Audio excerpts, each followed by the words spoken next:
Hello दोस्तों, क्या हाल है। आप देख रहे हैं इंपॉर्टेंट और सचोट न्यूज, जहां मिलती हैं आपको देश और दुनिया की तमाम बड़ी खबरें सबसे पहले और सबसे विश्वसनीय रूप में। कृपया वीडियो को लाइक और चैनल को सब्सक्राइब करें और कमेंट बॉक्स में जरूर बताइए कि आप ये वीडियो कहां से देख रहे हैं। तो चलिए शुरू करते हैं आज के वीडियो को। कर्नाटक संकट पर ब्रेकफास्ट कूटनीति सिद्धारमैया के बाद अब डीके के घर नाश्ता। कर्नाटक में मुख्यमंत्री पद की खींचतान के बीच मुख्यमंत्री सिद्धारमैया और उप मुख्यमंत्री डीके शिवकुमार ने आंतरिक कलह को शांत दिखाने के लिए बेंगलुरु में ही मीटिंग का राउंड 2 शुरू कर दिया है। सिद्धारमैया के घर पहली मीटिंग के बाद अब डीके शिवकुमार ने सिद्धारमैया को अपने घर ब्रेकफास्ट मीटिंग के लिए बुलाया है। इन बैठकों से कांग्रेस आलाकमान यह संदेश देने की कोशिश कर रहा है कि यह संकट दिल्ली के बजाय है, बेंगलुरु में ही सुलझा लिया जाएगा। संसद सत्र से पहले पीएम मोदी का विपक्ष को संदेश, नारे नहीं नीति पर दे जोर। संसद के शीतकालीन सत्र की शुरुआत से पहले प्रधानमंत्री नरेंद्र मोदी ने विपक्ष से पराजय की निराशा से बाहर निकलने का आग्रह किया है। पीएम मोदी ने कहा कि यह सत्र इस बात पर केंद्रित होना चाहिए कि संसद देश के लिए क्या सोच रही है। उन्होंने विपक्ष से नारे नहीं नीति पर जोर देने का अनुरोध किया और कहा कि लोकतंत्र के प्रति भारत का विश्वास बढ़ रहा है। उन्होंने नए सांसदों को अपनी बात रखने का अवसर देने की भी अपील की। पंजाब में बीजेपी की वापसी का रास्ता, अमरिंदर सिंह ने एसएडी गठबंधन पर दिया जोर।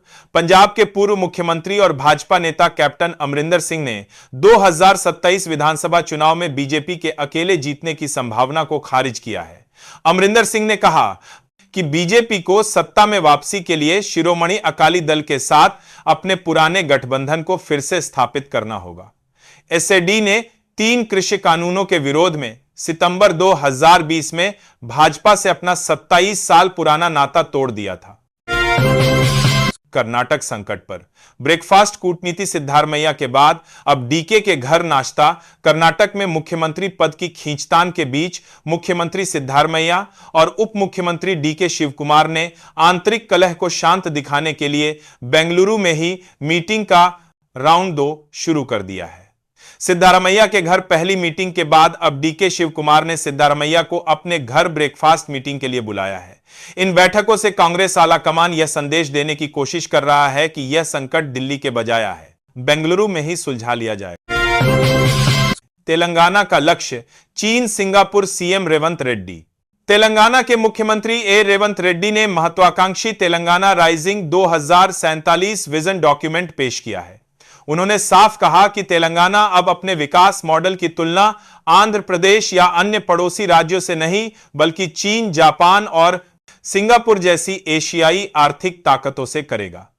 मुख्यमंत्री ने लक्ष्य रखा है कि 2047 तक राज्य की अर्थव्यवस्था $3 ट्रिलियन तक पहुंच जाए और वह भारत के विकास में 10% हिस्सेदारी हासिल करे। कर्नाटक संकट पर ब्रेकफास्ट कूटनीति सिद्धारमैया के बाद अब डीके के घर नाश्ता।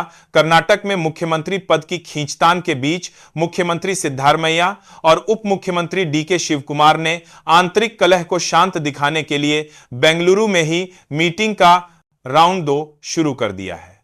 सिद्धारमैया के घर पहली मीटिंग के बाद अब डीके शिवकुमार ने सिद्धारमैया को अपने घर ब्रेकफास्ट मीटिंग के लिए बुलाया है। इन बैठकों से कांग्रेस आलाकमान यह संदेश, डीआरडीओ में राजनाथ सिंह तकनीक का विकास फोर्सेस की जरूरतों के मुताबिक हो। रक्षा मंत्री राजनाथ सिंह ने रविवार को कानपुर स्थित डीआरडीओ लैब का दौरा कर भारतीय सेना के लिए नई रक्षा तकनीकों का जायजा लिया। उन्होंने वैज्ञानिकों के काम की सराहना की और जोर देकर कहा कि तकनीक का विकास भारतीय फोर्सेस की वास्तविक जरूरतों के मुताबिक होना चाहिए। मंत्री को इस दौरान level 6 bullet proof jacket, BrahMos missile के लिए विशेष ईंधन और सीबीआरएन प्रोटेक्शन सूट सहित कई अत्याधुनिक उत्पाद दिखाए गए। ऑपरेशन दितवाह आईएएफ ने श्रीलंका में 300 से ज्यादा भारतीयों को एयरलिफ्ट किया। श्रीलंका में चक्रवाती तूफान दितवाह के कारण भारी तबाही और कोटमाले क्षेत्र में भूस्खलन हुआ है। भारतीय वायुसेना ऑपरेशन सागर बंधु के तहत लगातार राहत और बचाव अभियान चला रही है। आईएएफ ने अब तक 300 से अधिक भारतीय नागरिकों को एयरलिफ्ट किया है। सड़क मार्ग बंद होने के कारण फंसे हुए 45 लोगों को सुरक्षित निकाला गया, जिनमें 6 गंभीर रूप से घायल और 4 शिशु शामिल थे। आईएएफ ने 57 श्रीलंकाई आर्मी कर्मियों को भी प्रभावित इलाके में एयरलिफ्ट किया है। कर्नाटक संकट पर ब्रेकफास्ट कूटनीति सिद्धारमैया के बाद अब डीके के घर नाश्ता। कर्नाटक में मुख्यमंत्री पद की खींचतान के बीच मुख्यमंत्री सिद्धारमैया और उप मुख्यमंत्री डीके शिवकुमार ने आंतरिक कलह को शांत दिखाने के लिए बेंगलुरु में ही मीटिंग का राउंड 2 शुरू कर दिया है। सिद्धारमैया के घर पहली मीटिंग के बाद अब डीके शिवकुमार ने सिद्धारमैया को अपने घर ब्रेकफास्ट मीटिंग के लिए बुलाया है। इन बैठकों से कांग्रेस आला कमान यह संदेश देने की कोशिश कर रहा है। दिल्ली एमसीडी उपचुनाव में रिकॉर्ड कम वोटिंग, केवल 38.51% मतदान। दिल्ली नगर निगम की 12 सीटों पर हुए उपचुनाव में रविवार को केवल 38.51% मतदान दर्ज किया गया, जो 2022 के आम चुनाव से काफी कम है। कम वोटिंग के चलते बीजेपी, आप और कांग्रेस सहित सभी राजनीतिक दलों में चिंता है। 53 प्रत्याशियों का भाग्य ईवीएम में कैद हो गया है, जिनके नतीजे 3 दिसंबर को घोषित होंगे। सभी दल जीत का दावा कर रहे हैं, लेकिन कम मतदान ने परिणामों को अप्रत्याशित बना दिया है। राजभवन से लोकभवन पर भड़के स्टालिन मानसिकता में बदलाव ज्यादा जरूरी। तमिलनाडु के मुख्यमंत्री एमके स्टालिन ने देश भर के राजभवनों का नाम बदलकर लोक भवन करने के केंद्र के निर्देश पर नाराजगी जताई है। स्टालिन ने इस कदम को महज दिखावा बताते हुए कहा कि जोन को लोकतांत्रिक सिद्धांतों का पालन करने के लिए नाम बदलने से ज्यादा जरूरी मानसिकता और सोच में बदलाव लाना है। उन्होंने कहा कि विधानसभाएं ही जनता का असली मंच हैं। बंगाल के बाद यह नाम बदला गया था। संसद में सरकार को घेरने का एजेंडा सेट। कांग्रेस की बड़ी बैठक। संसद के शीतकालीन सत्र से पहले सोनिया गांधी के नेतृत्व में कांग्रेस की रणनीतिक समूह की बैठक हुई, जिसमें सरकार को घेरने का एजेंडा सेट किया गया। कांग्रेस नेता प्रमोद तिवारी ने बताया कि वे दालपार संसद के तारा से संभव के बीच में सदन में चुनाव सुधारों, SIR और वायु प्रदूषण जैसे गंभीर मुद्दों पर चर्चा चाहते हैं। उन्होंने सरकार पर आतंकवादी गतिविधियों को रोकने में विफल रहने का भी आरोप लगाया। आगे की रणनीति तय करने के लिए आज सुबह इंडिया गठबंधन के फ्लोर लीडर्स की बैठक होगी। दिल्ली एमसीडी उपचुनाव में रिकॉर्ड कम वोटिंग, केवल 38.51% मतदान। दिल्ली नगर निगम की 12 सीटों पर हुए उपचुनाव में रविवार को केवल 38.51% मतदान दर्ज किया गया, जो 2022 के आम चुनाव से काफी कम है। कम वोटिंग के चलते बीजेपी, आप और कांग्रेस सहित सभी राजनीतिक दलों में चिंता है। 53 प्रत्याशियों का भाग्य ईवीएम में कैद हो गया है, जिनके नतीजे 3 दिसंबर को घोषित होंगे। सभी दल जीत का दावा कर रहे हैं, लेकिन कम मतदान ने परिणामों को अप्रत्याशित। दिल्ली एमसीडी उपचुनाव में रिकॉर्ड कम वोटिंग, केवल 38.51% मतदान। दिल्ली नगर निगम की 12 सीटों पर हुए उपचुनाव में रविवार को केवल 38.51% मतदान दर्ज किया गया, जो 2022 के आम चुनाव से काफी कम है। कम वोटिंग के चलते बीजेपी, आप और कांग्रेस सहित सभी राजनीतिक दलों में चिंता है। 53 प्रत्याशियों का भाग्य ईवीएम में कैद हो गया है, जिनके नतीजे 3 दिसंबर को घोषित होंगे। सभी दल जीत का दावा कर रहे हैं, लेकिन कम मतदान ने परिणामों को अप्रत्याशित बना। SIR की समय सीमा बढ़ी, अप में धीमी रफ्तार जाने। राज्यों का हाल। चुनाव आयोग ने ब्लो पर दबाव कम करने के लिए SIR की समय सीमा बढ़ाकर 11 दिसंबर कर दी है। देश के 12 राज्यों शासित प्रदेशों में 99.65% फॉर्म वितरित हो चुके हैं और 84.3% का डिजिटाइजेशन पूरा हो गया है। हालांकि काम की रफ्तार अलग अलग है। लक्षद्वीप में 100% काम पूरा हो चुका है, लेकिन उत्तर प्रदेश में अभी केवल 69.56% गणना प्रपत्रों का डिजिटाइजेशन हो पाया है। महाराष्ट्र निकाय चुनाव 2 दिसंबर को वोटिंग। महायुति के लिए अग्नि परीक्षा। महाराष्ट्र में 2 दिसंबर को 246 म्यूनिसिपल काउंसिल और 42 नगर पंचायतों के लिए स्थानीय निकाय चुनाव की वोटिंग होगी। इस चुनाव को सत्तारूढ़ महायुति के लिए एक अग्नि परीक्षा 1 पर महाराष्ट्र में बड़ी मात्रा से 1 दिसंबर और वोटिंग है परीक्षा माना जा रहा है। राजनीतिक जानकारों के मुताबिक इन चुनावों के नतीजे महायुति के पिछले 1 साल के कार्यकाल का फैसला करेंगे, जबकि यह महाविकास अघाड़ी के लिए खुद को साबित करने का मौका है। मशहूर टीचर अवध ओझा ने छोड़ी आप राजनीति से लिया संन्यास। मशहूर टीचर अवध ओझा ने राजनीति से संन्यास ले लिया है और इसके साथ ही उन्होंने आप भी छोड़ दी है। अवध ओझा ने इसी साल आप के टिकट पर दिल्ली के पटपड़गंज विधानसभा से चुनाव लड़ा था, लेकिन उन्हें 7 बिहाफ के लिए गामा के बीच मशहूर टीचर अवध करारी हार मिली थी। संन्यास लेने के बाद उन्होंने कहा कि चुनाव लड़ने के बाद उन्हें एहसास हुआ कि वह राजनीति के लिए नहीं बने हैं और अब वह अपने मन की बात खुलकर बोल सकते हैं। मदनी के बयान पर सिंधिया का पलटवार। न्यायालय पर ओछी टिप्पणी न करे जमीयत उलमा ए हिंद के अध्यक्ष मौलाना महमूद मदनी द्वारा सुप्रीम कोर्ट पर सवाल उठाने वाले विवादित बयान पर माहौल गर्मा गया है। केंद्रीय मंत्री ज्योतिरादित्य सिंधिया ने मदनी के बयान पर प्रतिक्रिया देते हुए कहा कि प्रजातंत्र के किसी भी स्तंभ, खासकर हमारे न्यायालय पर किसी भी व्यक्ति को ऐसी ओछी टिप्पणी कभी नहीं करनी चाहिए।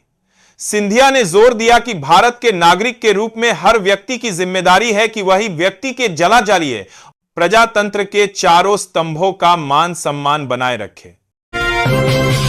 बेंगलुरु के ट्रैफिक से सपा सांसद परेशान, सीएम को लिखा। सबसे खराब मैनेजमेंट। संसद के शीतकालीन सत्र में शामिल होने जा रहे घोसी से सपा सांसद राजीव राय बेंगलुरु के ट्रैफिक जाम में फंस गए और उनकी फ्लाइट छूटने का खतरा पैदा हो गया। गुस्साए सांसद ने सोशल करने का परेशान सांसद बरादीग से काम में मीडिया पर कर्नाटक के मुख्यमंत्री सिद्धारमैया पर निशाना साधा।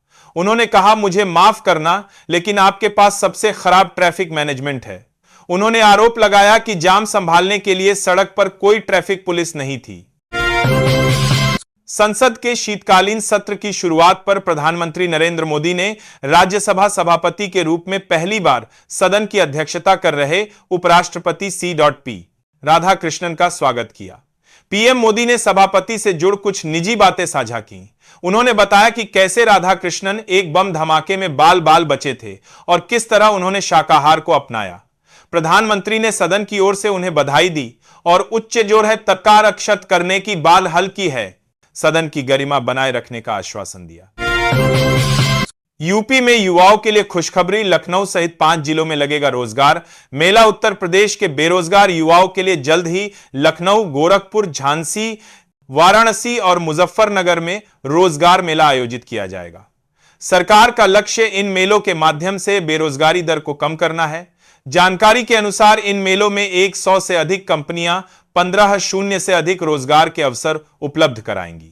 सरकार डिजिटल AI और पर्यावरण सहयोगी नौकरियों पर ध्यान केंद्रित करते हुए युवाओं को कौशल प्रदान कर रही है। भाजपा अध्यक्ष JP नड्डा ने कांग्रेस पर भारत के लौह पुरुष सरदार वल्लभ भाई पटेल को इतिहास से मिटाने का बड़ा आरोप लगाया है। नड्डा ने कहा कि कांग्रेस ने जानबूझकर यह सुनिश्चित किया कि पटेल को लंबे समय तक याद न किया जाए, इसलिए उन्हें 1991 में भारत रत्न मिला। उन्होंने आरोप लगाया कि कांग्रेस ने प्रधानमंत्री मोदी द्वारा निर्मित स्टैच्यू ऑफ यूनिटी की लागत और आवश्यकता पर भी सवाल उठाए थे। नड्डा ने कहा कि पटेल ने 562 रियासतों का विलय कराया, जबकि नेहरू ने कश्मीर मुद्दा बढ़ने का दिया। बंगाल में वक्फ कानून पर पलटी ममता बनर्जी। बड़े विरोध के बावजूद लागू। पश्चिम बंगाल की मुख्यमंत्री ममता बनर्जी ने राज्य में वक्फ संशोधन विधेयक 2025 को लागू न करने के अपने पिछले बयान के बावजूद इसे चुपचाप लागू करने का फैसला किया है। इसके पीछे 2025 की नामें करने के भी नक्कर ममता बनर्जी की बर में कानून के खिलाफ मुर्शिदाबाद में बड़े पैमाने पर विरोध और सांप्रदायिक हिंसा हुई थी। हालांकि अब राज्य सरकार ने विशेष गहन पुनरीक्षण के बीच सभी जिला प्रशासकों को 5 दिसंबर तक वक्फ संपत्तियों से संबंधित डेटा अपलोड करने का निर्देश दिया है। एक 3 पर विरोध तरमासी गट्टी करने का निर्देश दिया है। अब बीजेपी में बड़ा फैसला। संभव अखिलेश के PDA की काट के लिए नया अध्यक्ष। उत्तर प्रदेश में भाजपा अध्यक्ष को लेकर जारी अटकलों के बीच यह दावा किया जा रहा है कि पार्टी सपा के अखिलेश यादव के पीडीए की काट के लिए एक बड़ा राजनीतिक फैसला ले सकती है। सूत्रों के मुताबिक 2027 विधानसभा चुनाव को ध्यान में 27 विधानसभा चुनाव करता है रखते हुए यूपी बीजेपी की कमान किसी ब्राह्मण या महिला चेहरे को सौंपी जा सकती है। पार्टी द्वारा हाल ही में घोषित 84 जिला अध्यक्षों में 45 सवर्ण और 32 ओबीसी हैं।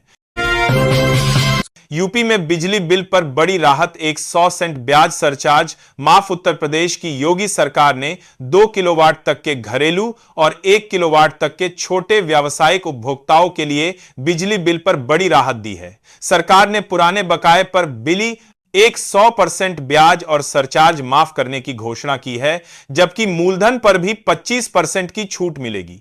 वहीं देश में पंजाब और राजस्थान जैसे राज्य घरेलू उपभोक्ताओं को 300 यूनिट तक मुफ्त बिजली दे रहे हैं।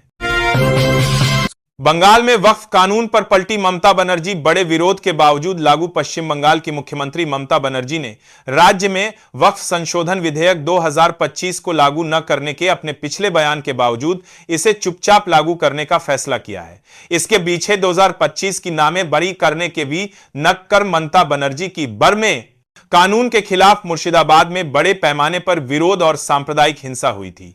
हालांकि अब राज्य सरकार ने विशेष गहन पुनरीक्षण के बीच सभी जिला प्रशासकों को 5 दिसंबर तक वक्फ संपत्तियों से संबंधित डेटा अपलोड करने का निर्देश दिया है। एक 3 पर विरोध तरमासी गट्टी करने का निर्देश दिया है।